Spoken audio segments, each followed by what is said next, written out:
Tata has tasted much success with its small electric vehicles, but its large ones, especially the Curvv EV, not so much. Hence, is the Harrier EV going to be their savior for the large electrics? And on the face of it, it just looks like another ICE to EV conversion from the Harrier, say diesel, to this Harrier EV. But there's a lot more underneath the skin that separates these two vehicles. So, with the likes of the Mahindra BE6, XCV90 and even the MG Windsor now available in the market, has Tata managed to hit three birds with one stone? We'll find out in this video.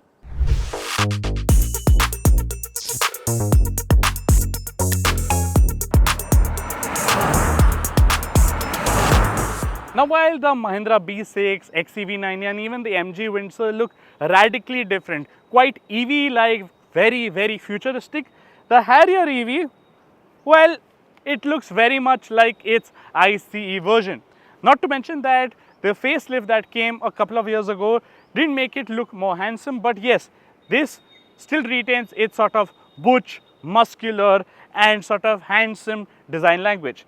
We particularly like this new covered grille over here, especially with this illuminated Tata logo, and you get this sort of silver lower cladding. Moving to the side of the car, you notice that you get these neat little air scoops as well going through over here, and these large 19-inch alloy wheels with this aero inserts adds to the stylishness of the Harrier EV. And there is this EV badge over here to denote that this in fact is the electric version of the Harrier. Moving on, the body proportions and the styling elements still remain the same over here. The lines are nice and clean, and there is a very familiar design language to the Harrier EV. Now, even the rear of the car feels very familiar. The only differences here being this Harrier EV badging, this lower silver cladding and these neat little scoops on either side to let the air out. You get this QWD badging, signifying that this is the quad wheel drive or the all wheel drive version of the Harrier EV, which is the top version that Tata is offering, and it's back making all wheel drive cars. They are first in a long time. The connected lights have a unique startup and end animation, which adds to the classy experience. And even the colors on our test, the Nocturne Nainital has this lovely color changing effect which changes between blue and purple in different lighting conditions. But the rest of the colors are pretty boring to say the least. Why is there no flamboyant shade here, Tata, like you have on the ICE Harrier? Now step inside the cabin of the Harrier EV and it's almost like sitting in the lap of luxury, because all around the cabin you see soft touch materials, calm undertones that give it a sense of airiness. Not to forget the panoramic sunroof also gives it a sense of a large cabin, even though it might not be larger than the regular Harrier EV. Now the seats are nice, soft, plush and very well bolstered. But having said that, this is the top empowered version that we have here, and the quad wheel drive is only available with this version. So the interiors are finished in this white and grey texture, both the seats, the door panels as well as this dashboard. And given our Indian conditions, I sense that these seats will get dirty very quickly. My another grouse is that this panel over here, while it looks nice, this livery could have been done in a slightly better manner. Perhaps if it was finished in white fake carbon fiber texture, then it would have amped up the level of luxuriness that you want from a car of this sort. But overall, this feels like a very premium cabin. This seems like a very well finished cabin as well. Now there are loads of ways that Tata allows you to lock or unlock the car. The round key fob looks cool and interesting with a built-in proximity sensor. There is a special NFC card that you need to tap on the driver's side door to get car access. And there will be the option to lock and unlock your car with either a smartphone or a smartwatch thanks to the Tata IRA connectivity app. We got to test a development version of the smartphone app, but not its entire potential. And for the smartwatch, the app will be ready by September. The connectivity suite will be free for all Tata Harrier EV users for the first 4 years of their purchase and will also unlock features like DigiPay, something that can be used to automatically recharge fast tags and charging stations for now, and maybe even drive-through services in the future. The new and fancy large screen is only available on the empowered trims, and it does look crisp. Couple that with the Dolby Atmos and JBL sound modes that the car comes with, and you are looking at a theatrical experience to enjoy during charging stops on your journey. Now the empowered variant of the Harrier EV really wants to empower the boss feeling that this car is supposed to give you, especially from this seat. So even though it gets, say, a flat floor because the batteries are laid beneath over here, under thigh support is really good, and the sense of space is really wide. I think that 2 adults can sit comfortably for long hours on end. 3 will be a tight fit. But the boss seat experience is amplified by this, say, blinds over here. You can, say, charge a proper MacBook thanks to these 265-watt chargers. You just plug it in. But there is no tray to place my laptop and work out of. I mean, that's not really boss mode. Speaking of which, this car does get boss mode, so I can push the seat further,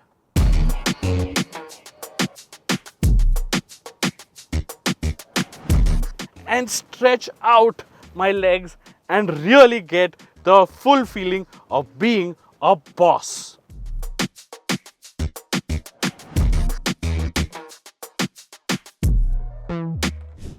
Now the boot space of the Harrier EV is a little compromised because of the large rear motor. The spare wheel has to be placed inside the boot and at a little higher. And even though it's a space saver and not a full-sized wheel, it does eat into the boot space. And finding the right button inside to open the boot takes a little getting used to. Thankfully, it's an electric tailgate, so it opens up on its own. Over here, it's a 502-liter boot, so you can fit 2 large suitcases very well. Over here, we've tried to fit in, say, 1 very large suitcase, 1 medium-sized backpack, and 2, say, laptop bags as well as a small bag. So that should be enough for, say, a week-long getaway if you were to take it on a family trip. But if you were to remove the parcel tray,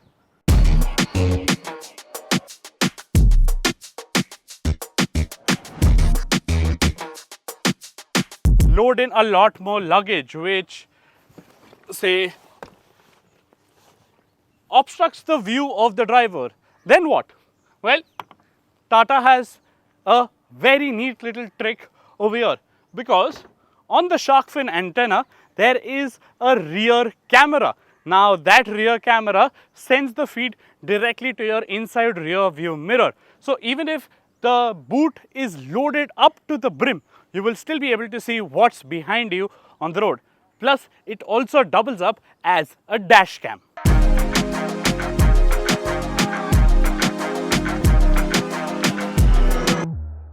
Now, Tata will offer the Harrier EV with 2 battery pack options, and only in the larger battery pack do you get the quad wheel drive system. Now, the quad wheel drive, well, when it comes to, say, the power figures on offer, it's not quite beating the Mahindra twins, but on torque, 500 Newton meters enables you to do this. Yes, it goes 0 to 100 in less than 7 seconds, making it a very sprightly, very quick and lively car. And each of the modes that you get with this car, which is, say, Eco, City and Sport, have a very different flavor. But in the quad wheel drive version, you also get boost mode. So What boost mode does that? It gives you a little extra juice, not for the entire driving duration, but for a brief period to get past say slow moving traffic, or give you that sense of a slightly more spirited driving car. But when you want to say dial down and drive the Harrier EV in a calm and controlled manner, you can even go down to as low as say eco mode, because in eco mode, even though the responses are dull, it does not feel very lethargic or it does not become a hazard on the road. 30 to 50 kmph driving in around town feels very relaxed, feels very easy. But the mode that I prefer to be in for say virtually 90% of my driving time, it would definitely be the city driving mode, because that gives you a sort of a very good balance between performance as well as range. Speaking of range, Tata claims that the quad wheel drive version will give you say around a little over 420-450 kilometers, and that is a little lesser than just the rear wheel drive version of the larger battery pack. And the smaller battery pack, well, that will give you close to say 400 only kilometers. Now, how much is the exact real world range? Well, we'll have to find that out once we get this car for a thorough test. And how much we experience on this short drive of ours, I will let you know in the caption on the screen. But having said that, the Harrier EV still has that sense of solidness and robustness that the Harrier platform provides. So it doesn't feel very firm or taut when you are going over speed breakers, nor does it feel very floaty, mushy like say a Creta does. In that sense, it has a very flat, a very well planted suspension setup, so that even when you want to say take the curves in a slightly spirited manner, body roll is very well controlled.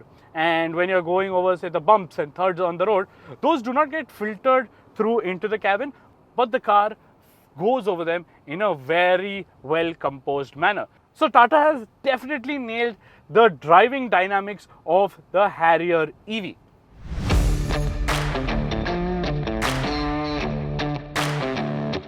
Now Tata also offers 6 terrain modes with the quad wheel drive system.